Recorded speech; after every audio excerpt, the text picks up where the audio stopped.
ఎప్పుడైతే నడి రోడ్డు మీద నరికేశాడని తెలిసిందో వాడికన్నా ఎక్కువ నాకు భయం వేసింది.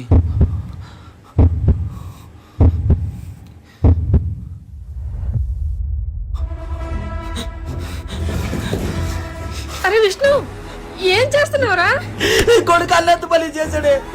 ఆ గణేష్ మనిషిని నడి రోడ్డు మీద గొడ్డలతో నరికేశాడంట. వాళ్ళని బతుకులేవరు చంపేస్తారే. అరే విష్ణు, నేను చెప్పేది వినరా, నేను చెప్పేది వినరా, నా మాట ఒకసారి వినరా. నేనైనా ప్రాణాలతో ఉండడం నీకు ఇష్టం లేదా? నన్ను వదిలేయమ్మా.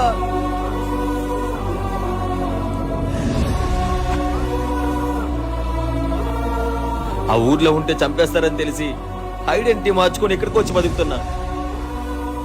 కానీ మా అన్నని ఎవరో దారుణంగా చంపేశారు. నేను మా అన్నలా ఉంటాను కాబట్టి మీ నాన్న నన్ను చూసి ఎవరన్నా అనుకున్నాడు.